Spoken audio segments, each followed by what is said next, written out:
നമുക്ക് turbo theatre കുലുക്കു ഇപ്പൊ കുലുക്കല് trend ആണല്ലോ.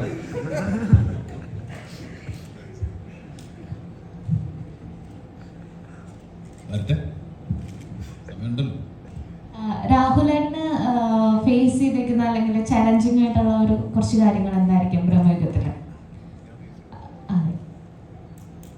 ഫേസ് ചെയ്ത എനിക്കൊരു പേടിയായിരുന്നു മമ്മൂക്കടൊപ്പം ആദ്യം ആക്ഷൻ കട്ടെന്നൊക്കെ പറയാം. ഓൾറെഡി ഒരു ഹൊറർ ഫിലിം ചെയ്തതാണെങ്കിൽ പോലും മമ്മൂക്കയുടെ കൂടെ ആയതുകൊണ്ടും ബ്ലാക്ക് ആൻഡ് വൈറ്റ് ആയതുകൊണ്ടും കൂടുതൽ കാര്യങ്ങൾ ശ്രദ്ധിക്കേണ്ടതായിരിക്കുന്നു ഫിലിമില്. അപ്പൊ അതിൽ ഫേസ് ചെയ്തേക്കുന്ന ചാലഞ്ചസ് എന്തൊക്കെയായിരിക്കും?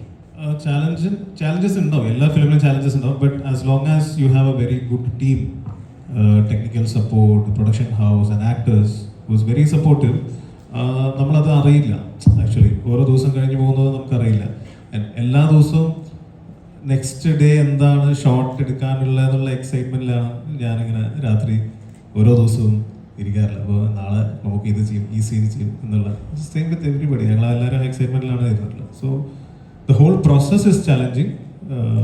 അത് എങ്ങനെ എക്സിക്യൂട്ട് ചെയ്യുന്നു എന്നുള്ളതാണ്. സോ ഫോർ ദാറ്റ് നല്ലൊരു ടീമാണ്. ഇതേമാതിരി sound plays a very good. JD ആണ് സൗണ്ട് ചെയ്തിട്ടുള്ളത്. ഈ ഇത്തരം സിനിമകൾക്ക് sound it plays a very important role. And supporting cast like മണികണ്ഠനുണ്ട്, he's done a very good.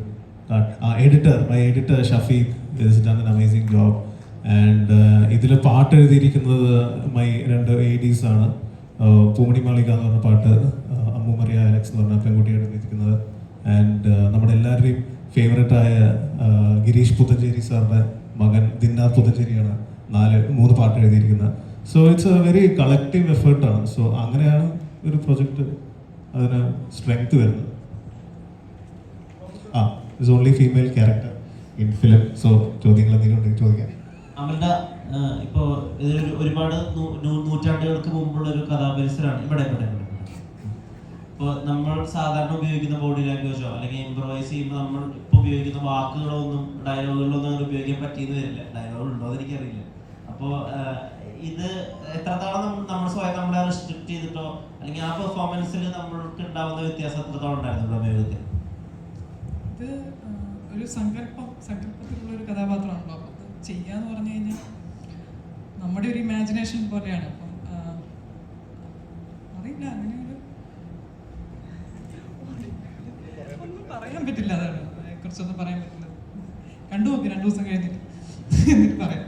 ദുൽഖറിന്റെ കൂടെ അഭിനയിച്ചു, ഇപ്പൊ മമ്മൂക്കയുടെ കൂടെ അഭിനയിച്ചു. ഇവിടെയാണ് ദുൽഖറിന്റെ കൂടെ അഭിനയിച്ചു, ഇപ്പൊ മമ്മൂക്കയുടെ കൂടെ അഭിനയിച്ചു.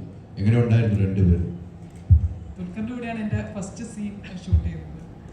പിന്നെ അത് കഴിഞ്ഞ് മമ്മൂക്കയുടെ അടുത്തോട്ട് നമുക്ക് എല്ലാ ആക്ടേഴ്സിൻ്റെയും ഒരു ആഗ്രഹമാണ് മമ്മൂക്കയുടെ കൂടെ ഒരു സിനിമയെങ്കിലും ചെയ്യാന്ന് പറയുന്നത്. അത് ഭയങ്കരമായിരുന്നു. അതുകൊണ്ടാണ് ഞാൻ ഇവിടെ വന്ന സമയത്ത് എനിക്ക് മമ്മൂക്കയായിട്ട് ഇങ്ങനെ, അതായത് ആക്ടർ ആവാൻ വേണ്ടി വന്നതാണ് എന്ന് ആ സമയത്ത്, അത് 10-21 വയസ്സൊക്കെ ഉള്ളപ്പോൾ മമ്മൂക്കയായിട്ടൊന്ന് സംസാരിക്കാൻ ഒരു ചാൻസ് കിട്ടി. അപ്പം നമുക്ക് അന്ന് എന്നോട് പറഞ്ഞായിരുന്നു, മോശം സിനിമയൊന്നും ചെയ്യണ്ട, നല്ല സിനിമകൾ ചെയ്താൽ മതി.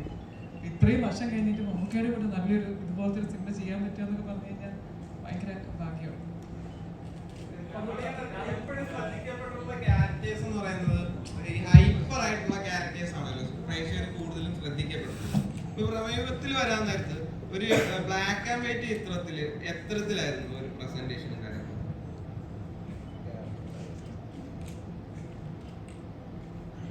എല്ലാവർക്കും നമസ്കാരം. സാർ നമസ്കാരം.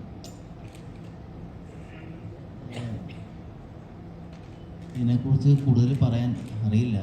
ഇതിൻ്റെ ഒരു ഭാഗമായി ഈ കൂട്ടത്തിൽ വന്നിരിക്കുന്നതിൻ്റെ ഒരു സന്തോഷം. പിന്നെ 15-ാം തീയതി കഴിഞ്ഞാൽ എന്തെങ്കിലുമൊക്കെ പറയാൻ പറ്റുമായിരുന്നു. ഇപ്പോൾ പറയാൻ പറ്റില്ല. നമസ്കാരം. ഈ സിനിമയിൽ ആ ചോദ്യത്തിന് വേണമെങ്കിൽ ഞാൻ ചെറിയൊരു മറുപടി പറയും. സിനിമ എടുക്കുന്ന ബ്ലാക്ക് ആൻഡ് വൈറ്റിലോ കളറുകളൊന്നും നമുക്ക് തോന്നില്ല. സിനിമയാണ്. സിനിമ കണ്ടതിന് ശേഷമേ നമുക്ക് ബ്ലാക്ക് ആൻഡ് വൈറ്റ് ആയിട്ട് മനസ്സിലാവും. നമ്മൾ കുറച്ച് സീനുകൾ നമുക്ക് അഭിനയിക്കാമെന്നല്ലാതെ ഇത് എങ്ങനെ എടുക്കുന്നു എങ്ങനെ വരുന്നു നമുക്ക് അഭിനയിക്കുമ്പോൾ അറിയില്ല. അതാണ് പുള്ളി തപ്പിയത്. കറക്റ്റല്ലേ? അപ്പോൾ ഏകദേശം തീരാറായ കാര്യങ്ങൾ. അല്ല, ഈ പ്രസ് മീറ്റിന്റെ പ്രത്യേകതയാണ്. ഇപ്പം നമുക്കൊന്നും ചോദിക്കാൻ പറ്റുന്നില്ല, അവിടെ നിന്ന് പറയാനും പറ്റുന്നില്ല. നിങ്ങൾ ഈ കണ്ട ചോദ്യമൊക്കെ ചോദിച്ചിട്ടാണ് ഈ പറയുന്നത്. അല്ല, അങ്ങനെയാണ്. ഏകദേശം 30 മിനിറ്റായി ചോദിക്കുന്നു. ഒന്നും ചോദിക്കില്ലെന്ന് പറയില്ല. സിനിമയെ കുറിച്ച് അത് കൂടുതലും ചോദിച്ചത് നിങ്ങളല്ലേ? അല്ല, എന്തായാലും ഇത് കഴിഞ്ഞിട്ട് ഒരു പ്രസ് മീറ്റ് വേണം കേട്ടോ നമുക്ക്. എന്നാലും എനിക്ക് കുറച്ച് ഇത് ചോദിക്കാൻ പറ്റും. കഴിഞ്ഞിട്ട് ഇന്ന് തന്നെ വേണം. ഇന്നല്ല, ഈ റിലീസ് കഴിഞ്ഞിട്ട്. റിലീസ് കഴിഞ്ഞിട്ട് അപ്പോൾ കുറച്ച് കാര്യങ്ങൾ ഞങ്ങൾക്ക് സിനിമ കണ്ടതിന് ശേഷം ചോദിക്കാനും പറ്റും. അത് സിനിമ കണ്ടതിന് ശേഷമല്ലേ? ആ, കാണും എന്നിട്ട് അപ്പോൾ അതൊന്ന് അങ്ങനെ അങ്ങനെ ഉണ്ടാവണം. ശരി. ഒറ്റ ക്വസ്റ്റ്യൻ എല്ലാവരും കൂടെ ചോദിച്ചു കഴിഞ്ഞാൽ അത് തീരും.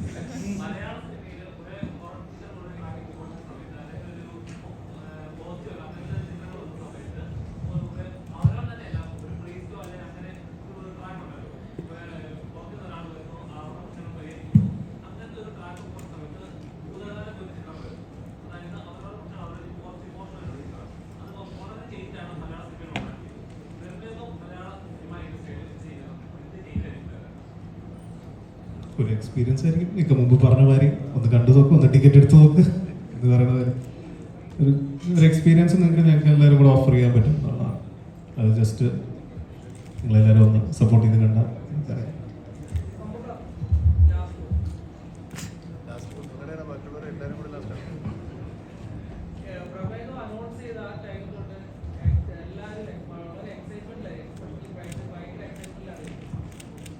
പടത്തിന്റെ ട്രെയിലർ 4 ഭാഷകളിലാണ് ഇറങ്ങിയത്. അതിൽ തമിഴ്നാട്ടിൽ നിന്ന് ഒരു മീഡിയ റിപ്പോർട്ട് ചെയ്തത് അവിടെയുള്ള നടന്മാർക്ക് സാധിക്കാൻ കഴിയാത്തത് നമുക്ക് സാധിക്കും. സിറന്ത നടികർ എന്നാണ് അവർ വിശേഷിപ്പിച്ചത്. അതിനെ നമുക്ക് എങ്ങനെ നോക്കിക്കാണും? സിറന്ത നടികരെന്നോ നിങ്ങളൊക്കെ ഇവിടെ പറയുന്നത് എൻ്റെ തമിഴാണെന്നേ ഉള്ളൂ. ഉള്ളാവുന്ന ഒരു ആക്ടർ. Thank you. ശരി.